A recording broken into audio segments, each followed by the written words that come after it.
Savitri was offered a place among the elite of the in the mental world. The wise sage tells her that she did not go any further. Whatever she is seeking is present here. Here is the safety of the ultimate ball. Here is the clarity of the sword of light. Here is the victory of single truth. Here burn the diamond of flawless bliss. There is nothing beyond that.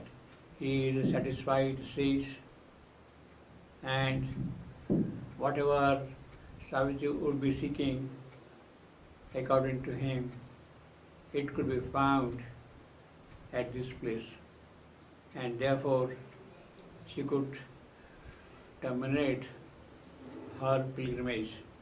In fact, there is no beyond this, and Savitri could have full rest here, be in the happy company of the people of the inner mental world. A favorite of heaven and nature live. She could come here and stay as one who is favored by heaven. But to the too satisfied and confident sage, he was happy with himself. He did not think, consider, conceive, imagine that there could be anything beyond what he can think, feel, imagine, conceive. But to the too satisfied and confident sage, Savitri replied, casting into his world sighs deep release, the heart's questioning inner voice. It is that which is missing. It is that which is not present in him. The heart's questioning inner voice is absent in this sage. Sighs deep release is blinded off from his eyes, and therefore he cannot see anything beyond that. To him, Savitri is going to answer. But to the too satisfied and confident sage, Savitri replied, casting into his world sighs deep release, the heart's questioning inner voice. For here the heart spoke not. Why is Savitri going to reply? Because it is not the heart which is speaking here. It is something else, just pure mind which is speaking. Only clear delight of intellect reigned here. You are living in the world of philosophers. They have no feelings, no sensation. They have no emotions. Limiting, cold, precise, that is the rational mind's condition. And it is that rational mind in its ardor, in its strictness, in its restraint, who is advising Savitri. And Savitri is not going to accept that advice, because there is something in her which tells Savitri, which makes her feel that no, this cannot satisfy me. There has to be something different than that. I am seeking for my soul. I don't see my soul present here.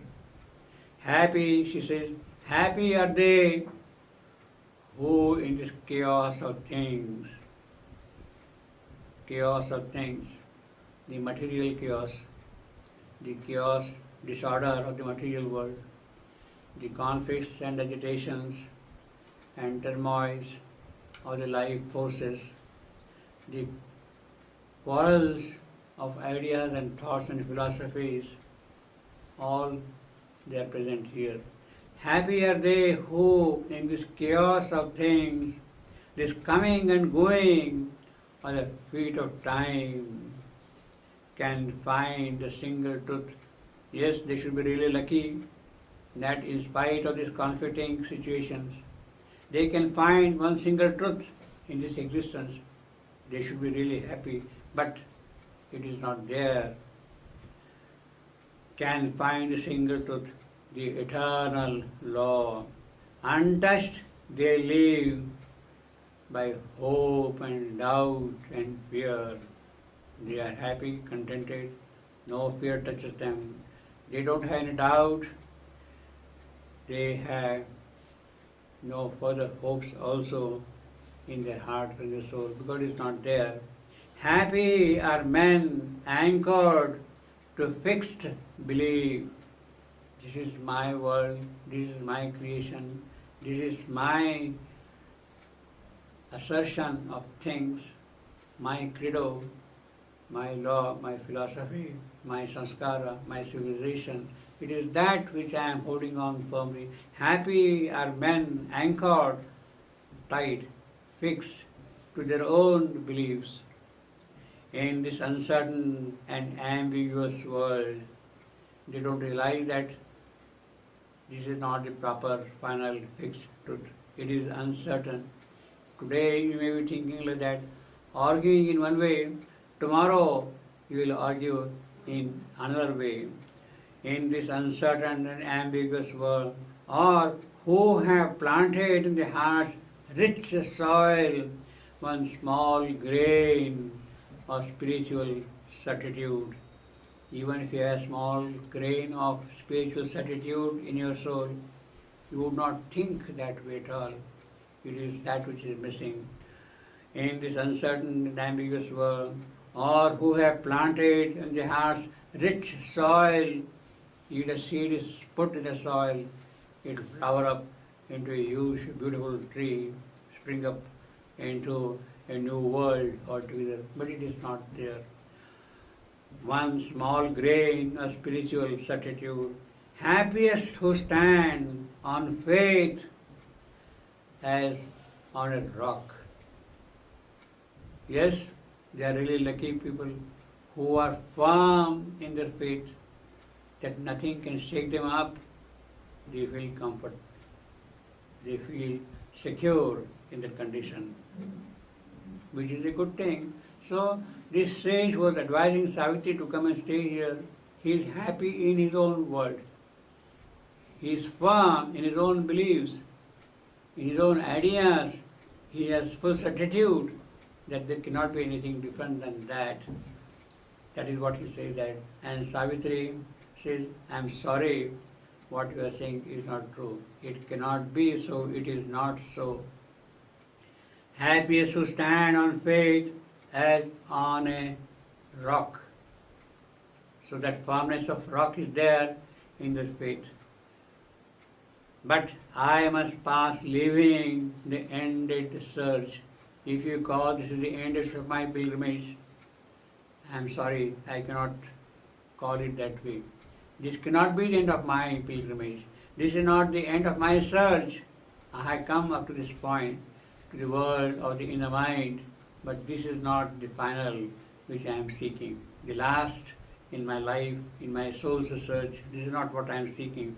But I must pass, living the ended search, truth's rounded outcome, firm, immutable. Yes, you have given a shape, you have made it perfect in its own manner, but that does not satisfy me. Truth's rounded outcome, firm, immutable, and this harmonic building of world fact, this ordered knowledge of apparent things, according to your reasoning, your logic, your ideas, things have fallen into proper places. True, but that order does not satisfy me at all. This ordered knowledge of apparent things, they are not really true things. They look to be so, but they have no truth in them, in what you are talking of that. Here I can stay not. I am sorry. I am not going to stay here. I cannot be happy here. I seek something different. I seek my soul. That is my search. I have crossed the ebony gate. I have braved the attacks of life in her all great proportions. I have seen the daughter space. I come now to this world of mind, but yes, it has a place of its own in the scheme of things, but that cannot be my last resort. That cannot be the place where I can stay and be happy. What I am really looking for is I am looking for my soul. Why is Savitri looking for a soul? Why mind? Why life? Why the subtle world cannot satisfy Savitri? Because in the depth of her search is one concern. Will this life, will this subtle world, will this world of mind be powerful enough for me to meet, to confront the challenge of death which she is going to have tomorrow? Her husband is going to die. Death will be standing there in front of me. Will this thought, will this life, will the subtle world's power be of any avail to me to confront death? I had to have full knowledge, full power of my soul, and it is that alone which could confront death. Therefore, Savitri, although she is not saying that way, she has some inner perception of that. Sorry, this cannot be of any help to me at that hour of crisis in my life. And therefore she says, tells this sage, I had to go further. I had to seek my soul. Here I can stay not, for I seek my soul. Why do I seek my soul? Because it is in my soul that I can house the divine power, the Shakti, the transcendental Shakti in my soul can work and meet the challenge of death. Here I can stay not, for I seek my soul.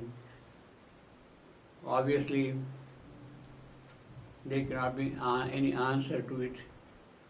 None answered in that bright, contented world. They are happy in their own domain, with their own things which are there around. They live happily there. None answered in that bright, contented world, or only turned on their accustomed way, astonished to hear questioning in that air, or thoughts that could still turn to the beyond. They are really wondering how this lady, this young girl, is thinking of something beyond that. Is it possible at all? They are puzzled also. Is there something which can be beyond us? Astonished to hear questioning, that somebody is coming here and questioning us, that there can be something beyond this. Or thoughts that could still turn to the beyond. They could never imagine that there is something beyond this world. But this is a girl who is coming here and telling them, look, I cannot be happy here. I have to go and seek my soul elsewhere, beyond this. But some murmured passers by from kindred spheres, each by his credo, just a thought she spoke. She is in this world, but through this world, there are people who come from elsewhere. They go around and all that thing. They hear what Savitri is telling and they start questioning Savitri. What is this girl? What is she doing here and all that kind of thing? But some murmured passes by from kindred spheres, different worlds which are associated with the inner mind. The denizens of those worlds, they pass across this place, and they also wonder that there can be something beyond this world. Who then is this who knows not that a soul is a least gland? What is a soul after all? She is seeking for a soul. According to them, soul is nothing but a gland from which some kind of a secretion comes out, and you feel happy, you feel that the food is tasty because the gland is secreting. You feel joyous because some glands are secreting. There is a fond touch of your friend and you feel happy. What is the fond touch of friend? Some kind of gland which is now giving you that sensation. Who then is this who knows not that the soul is at least a gland or a secretion's fault? It is nothing but a secretion. It is some kind of a blemish has taken place in the gland, and that gland secretion has got solidified or whatever, condensed, and that is what you call soul. This is what Savitri is looking for. In other words, there is a deep sense of sarcasm in their tone. That what is soul after all? Soul is nothing but a gland which has become solidified here. Who then is this who knows not that the soul is at least a gland or the secretions of all, disquieting the sane government of the mind, disordering the function of the brain, or a yearning lodged in nature's mortal house, or dream whispered in man's cave of hollow thought? What is soul after all? It is something which unnecessarily causes turbulence, disturbance in the quiet governance of this world. You are happy, mental thoughts are there, mental organization is there, and somewhere something kind of ripple comes because of this soul, and it is that which is causing the disturbance to the organization of this world. Disquieting the sane government of the mind. It is mind who gets disturbed by the thought of the soul. Disordering the function of the brain. The moment the brain starts thinking of the soul, it gets perturbed, disordered. It cannot think properly. It becomes a chaotic unit. Or a yearning lodged in nature's mortal house. It is some kind of a wish, yearning, desire in the house of nature. Yes, perhaps there is something like a soul, but it has no reality at all. Or dream whispered in man's cave of hollow thought. That is what these people are telling Savitri. Who would prolong his brief unhappy term or cling to living in a sea of death? Yes, that is what the soul will do. It will simply prolong your existence here for a while. But really, it is not there at all. If at all, it unnecessarily causes disturbance in this ordered house.